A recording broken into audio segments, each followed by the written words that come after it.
Hi everyone, welcome back in another video where we're going to be learning about Zustand. So before I start talking about what is Zustand and how it works, I highly recommend that you already familiar with React and JavaScript and mainly with the Context API, which is a built-in state management that is provided by React. So let's get into the second slide to talk about the definition of Zustand. So Zustand is a small library that helps you manage and share states in your React app. So what it means that Zustand is a state management that's going to help you to actually create and share state across all the components within your project. So for those of you who don't know what is state management, so I created this little diagram just to understand how state management works. So think of this box, it is uh, the store. This is what is called in Zustand, where you put the state that you want to share across all the components in your application. So as you can see outside of this box, we're having these components. And with these lines, what I mean that the states are actually shared simultaneously with all the components that we want by using the store in a form of a custom hook, as we will see when we get into the coding part. So this is basically what is a state management in a nutshell, and simply like explained like this. So the next slide is going to be difference between the Zasta and the Context API. So that's why I talked about, or I said that you need to be a little bit familiar with the Context API and how it works in general, because Zustand it's going to help you to fix some of the issues that the Context API has. So to be able to actually illustrate the difference between the two of them, so I'm going to base on two criteria, the performance and the simplicity. So Zustand for the performance only re-renders the components that use the change part of the state. So what it means that if you have a parent component and you are using a state, and inside this parent component we're having child components. So when the state changes, it's not going to re-render all the other components within this parent component. Unlike the context API, so it's going to re-render all the components within this parent component, which can not be good for the performance, especially if one of the child components uses a lot of computation. So this is one of the fixes, one of the things that Zustand fix in the Context API. And also the main important thing is the simplicity, as we will see, because I'm gonna do also a difference in the coding part between Zustand and the Context API to see what is the difference. The simplicity is there's no boilerplate code, just create a store and use it anywhere. So this is what we will see. So all you have to do is create a store, and inside of the store you will create a state and the functions to mutate this state, and you're done. Unlike the context API, so require creating a context provider, and you need to wrap all the components that you want to use within this context API. So you need to wrap it up with the provider. So this is the actually the advantage of Zustand. And also Zustand, in my own experience, has a major limitation is if you want to use a custom hook within Zustand, you can't. So because Zustand actually use a custom hook. So you can't use a custom hook within a custom hook, unlike the context API. So this is a very short definition and introduction of what is Zustand is. And now we are going to go to the coding part to really get deeper into the concepts of Zustand. Hi everyone, welcome back. So as you can see, I'm in Visual Studio Code and I already created the project. So I'm using Next.js. So you can use Vite, for example. So make sure that you are using React, and also we're going to use TypeScript as well. So I'm not going to get into TypeScript more deeply, but some of the things that I think are very important when we are creating our first store. So first thing first, you need to install Zustand. So to be able to install Zustand, and also make sure that you already have Node in your computer. So you can't use Next.js, for example, if you don't have Node. And because that's going to allow us to be able to install modules or libraries. So the first thing that you want to make sure that you type in npm install Zustand like this and hit enter. So I've already installed the library, so I want to just show you how to be able to do this. So after we installed our library, so what we're going to do here, we are going to create a new file, and I'm going to call it use counter store. So first, we're going to use the counter example. So this is what is mainly used by anyone who's teaching stuff in coding for its simplicity. So after we created our file, so the first thing that we're going to do, we're going to import so we're going to import the create from Zustand like this. And then we are going to type in const, and we are going to call this custom hook or this variable counter store like this. And one thing that I want to mention, so make sure that the variable starts with the use for naming convention and also ends with the store as we did for the name of the file. And then we are going to use the create function. So after this, we are going to open up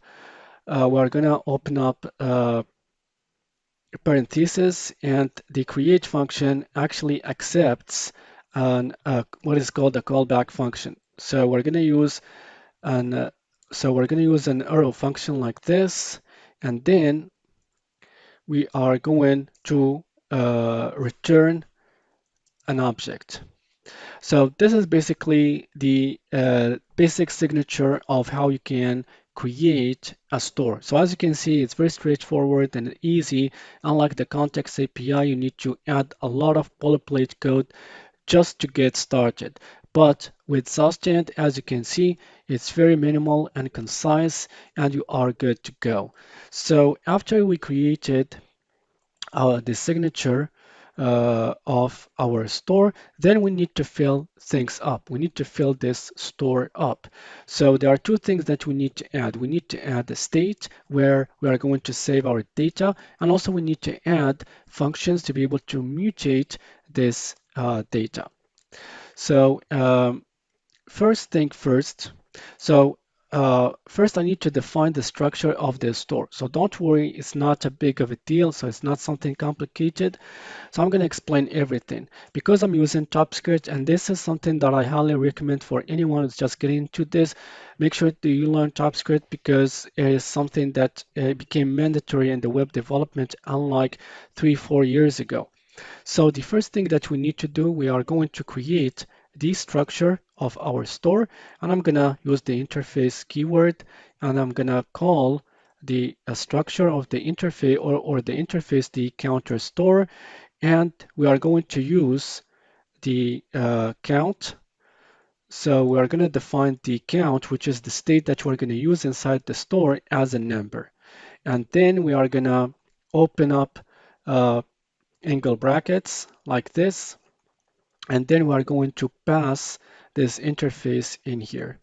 So what we're telling to TypeScript that this store that we created, it's going to follow the structure that we are creating in here. So as we will see, it's going to help us a lot when we are coding, but also prevent us getting into bugs at runtime.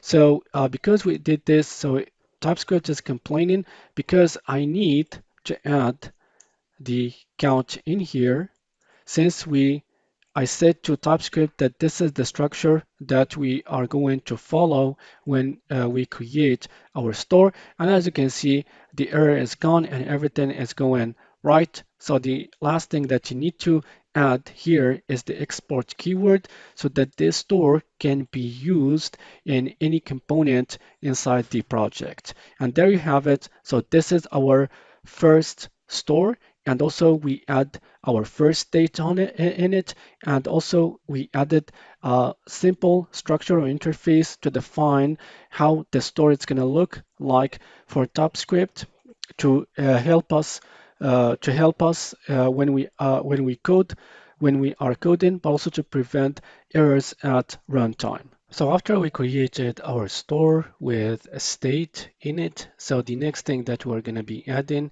are the functions to be able to actually update the count state. So since we're using TypeScript, the first thing that I need to add is the signature of the functions that we want to add inside the store. So the first function, since we are using the counter as an example, so we are going to create a function called increment, and this function, it's going to be of a signature of type void, meaning that we are going to tell to TypeScript that this function it's gonna return anything. So that's why we added the void. And also we're gonna add another function called decrement. And again, we're gonna use this arrow function, and it's going to be of type void. So as you can see here, after I added these two functions or these two signatures, now I have a red line. TypeScript is complaining because I need to add these functions inside the return or this object that we are returning. So to be able to do this, so I'm going, as you can see, with the IntelliSense because we're using TypeScript, so that's why I highly recommend to learn TypeScript is with the IntelliSense, we can access to the function that we actually set inside our counter store interface. So here I'm going to create an arrow function, and this arrow function we are going to use something called set. So this set parameter or is a function, and that's going to allow us to actually update the state that we defined inside our store. So here we are going to use a set, and this set by itself also use, or we can pass inside of it a callback function, and this is what we are doing. And here I'm going to add a new parameter called state, or you can call it whatever you want.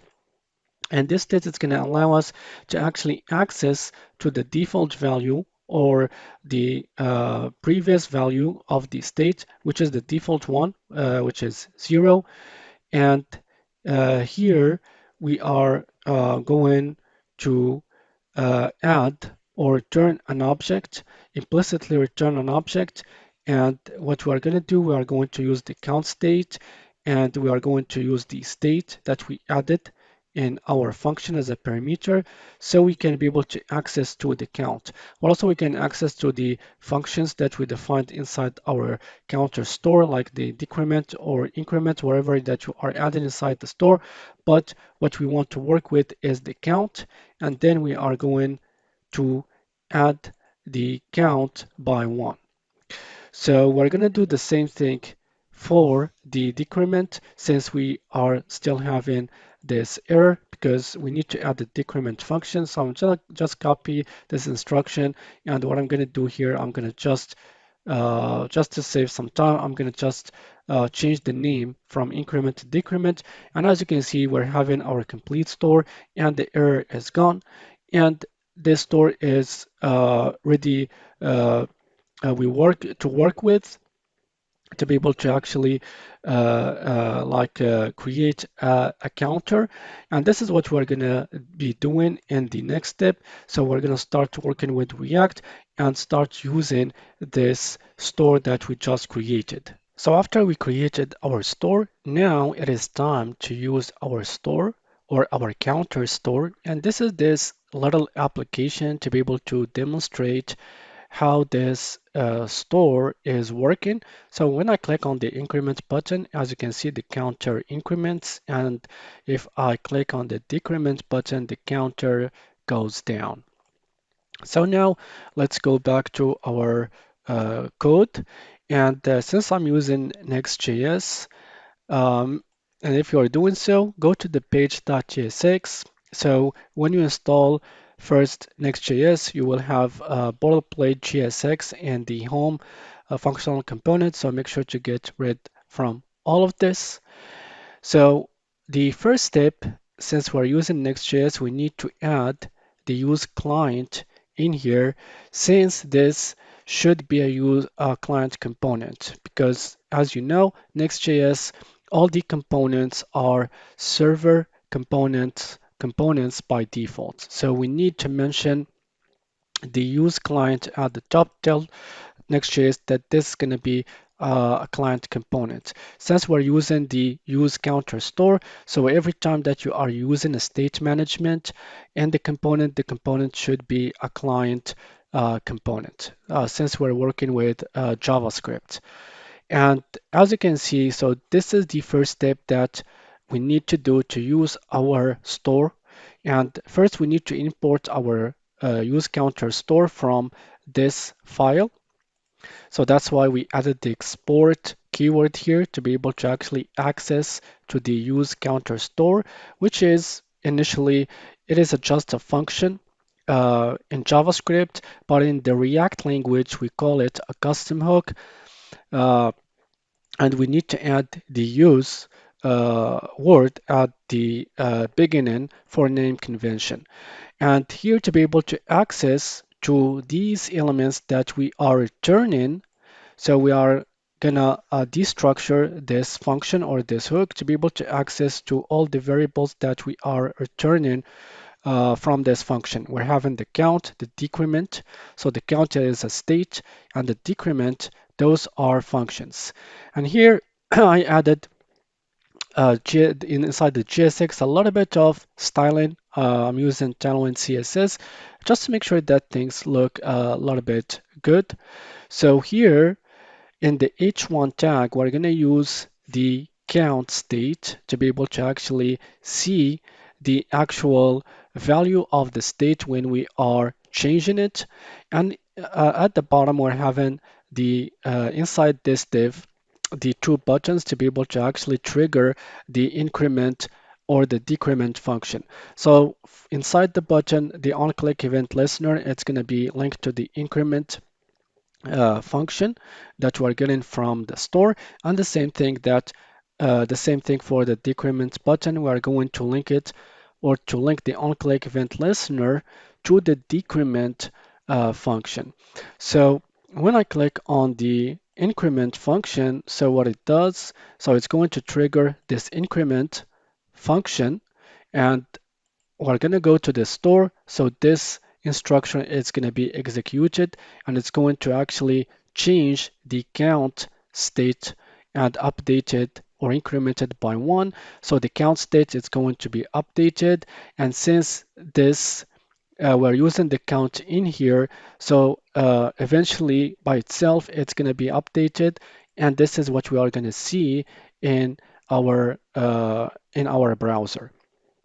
So it's very simple as that. So the the work that is has been done is when you create the store. So once you create the store and make sure that everything is working well, so you can be able to use it wherever you want. So you can create another component and actually use this use counter store. So without having, or if, for example, you have another functional component that you want to use inside the home function, so you don't have to use prompts. All you have to do is to access to the count or wherever, so what element inside the custom hook, and you are ready to go. So after creating our first store by using the counter example, now we are going to create a really simple to-do list, and we're going to use Zustand for the state management.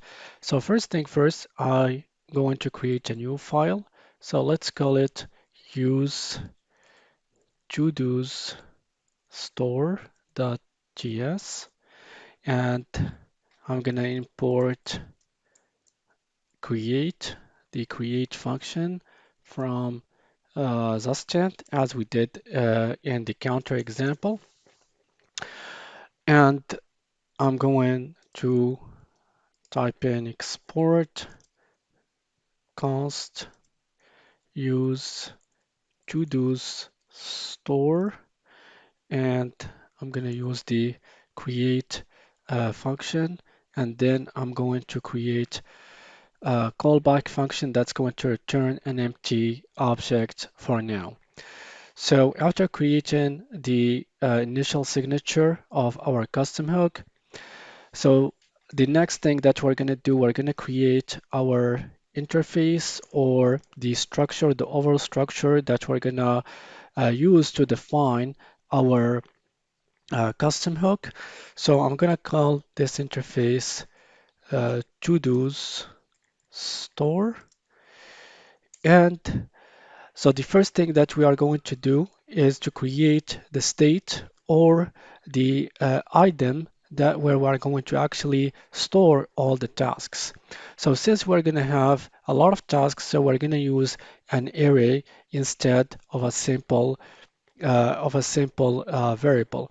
So this array is going to be called to-dos, and the type of this to-dos, it's going to be a string. Just for the sake of this example, so each element inside of the array, it's going to be a simple string.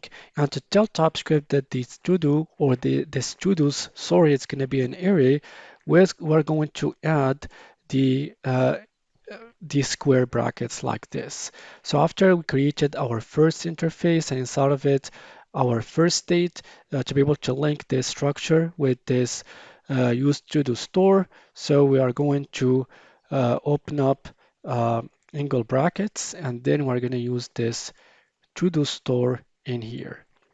And of course, it's going to throw an error because we need to add the to do states in here. As you see with the IntelliSense, then you can be able to access to the to-do state. And since it is an array, I'm gonna add empty square bracket. And here you go. We have uh, our hook that within it we're having the to-do state of type as an array, and each element inside the array it's going to be a string, and we're having our hook, and we defined the initial value of our array or our to-do state as an empty array. So after created this, we need to create the functions to be able to update this to-dos state. So we need to create the add function, the update function, and the delete function. And this is what we are going to do next. So now we are going to start creating our functions to be able to update the to-dos state. And we're going to start by the function to add a new task. So first thing first, I need to add inside the to-do store interface the signature or the structure of the add task function. So I'm going to call the function add task, and the parameter, it's going to be task test, and the type, it's going to be string. So you can call it whatever you want. And here we're going to say TypeScript that this function, it's going to be of type void, meaning that it's not going to return anything. So after I added this TypeScript through an error, so I need to add the actual function inside our store, and this is what we're going to do. So we're going to add our function. So I'm going to open callback, an arrow function. And here I'm going to use the set, which is a special function that I showed you, and the counter store. That's going to allow us to be able to actually update the states that we created inside this store. So by itself, this set function also, we can pass inside of it a callback function. And this is what we're going to do. So we're going to create an arrow function. And here we are going, for the sake of simplicity, we are going to use the explicit return, and this function or this arrow function receives a parameter called state. So we're going to add the state, and this state is going to allow us to access to the state, which is the to-dos in our case, before we are going to make any change to it. So inside of this return, so what I'm going to do, I'm going to add the to-dos since the state or the piece state that we want to update. And here I'm going to open up the square brackets since it is an array. And what I'm going to do to be able to actually save all the previous elements, we're going to use what is called the spread operator. And here I'm going to use the state that I added as a parameter to be able to access to the to-do states before we make any change to it. And I'm going to choose the to-dos, and to be able to add a new element inside of this array, since I added the task test text as a parameter of this function, so I need to add it in here, so I forgot to do so. So I'm going to add the add task, and this is what we are going to use here from the parameter, and we're going to use it right inside this array. So the reason why we're using the spread operator just for immutability, so to be able to actually trigger a re-render, we need to so this is going to create a new reference of the element and not change it directly the actual state. So that's for another video, but this is how things work. So this is basically how we can be able, how we've been able to create our first function to be able to add a new task and update the to-dos array. So next we're going to create a new function to be able to delete the task. So first inside the to-do store, we're going to create the signature of the delete task function, so which is the name of the function to delete a task.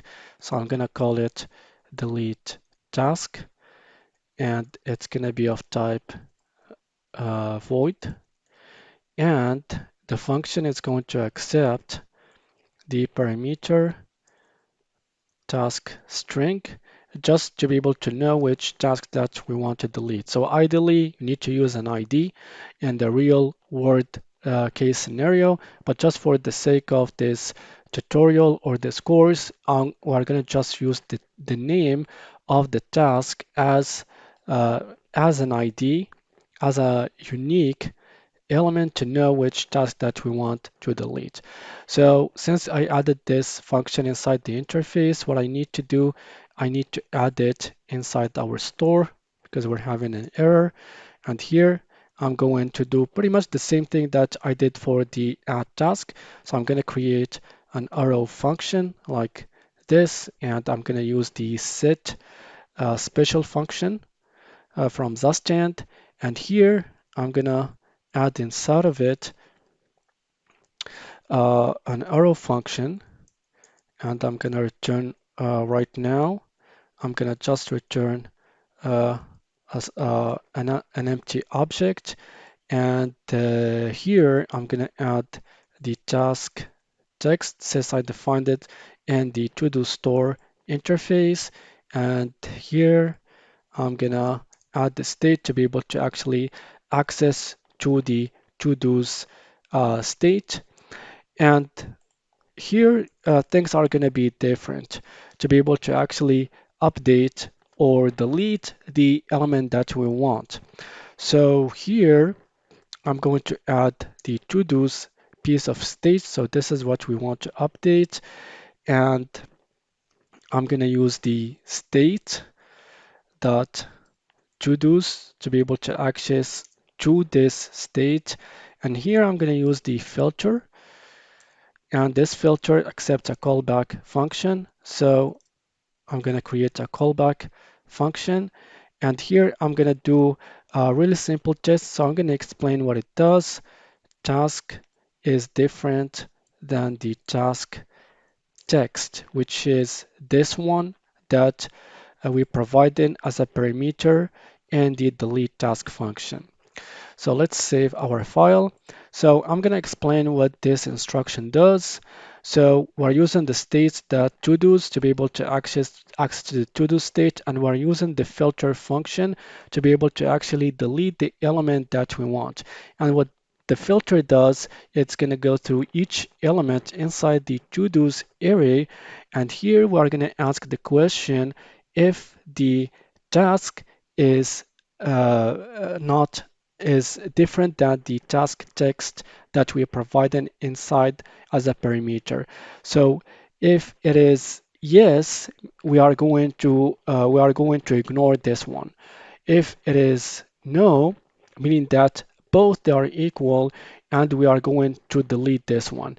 And the filter behind the scene is what's going to do is going to create a new function with only the elements that passed the test. So this is basically the trick to be able to use the filter function to actually delete the element that we want. As I said, ideally we need to use an ID instead of the name, but as I said, only for the sake of this course, I used the name of the task as an identifier to be able to delete the task that we want. So the last function is the ability to update a task. So this is what I'm going to do first. I'm going to create the signature of the function we want that we want to use to update the task. So it's going to be the same as we did for the other functions. And here I'm gonna just paste the code just to save some time like this. So this is the actual function. So pretty much it's gonna be the same thing for the other functions. So the only thing that it's going to be updated is this instruction to actually update the task that we want. So here we're going to use the map function. So the map function accepts a callback function. And what we are doing in here, we're gonna go through each element inside of the to-dos state, and we're gonna check if the task equal to the task text from the function parameter. If they are equal, we're going to return the task text. Otherwise, we're going to keep the task inside of this array. So this is basically how we can be able to update the task. Again, just for the sake of simplicity, and it's not ideally to use the text as an identifier. So you need to create an ID for this. And this is our complete store to be able to actually add, delete, and update the task that we want. So the next step, we're going to use this inside the React component, and also to see how we can be able to use this store that we created in a real case scenario. So after we created our store for the to-do list, now we are going to put our store into action by creating a React component, our to-do list with React. So here I can add a task. So when I click on the add button, as you can see, so I can add as many tasks as I want. And also I can delete the task when I click on the delete button. And all of this, we're using this store that we just created. So let's go back to our VS Code. So as you can see, this is the code. So it's very simple. Don't worry, I'm going to explain everything as much as I can. And here, the first thing first, as we did for the previous example, we need to import the use to the store.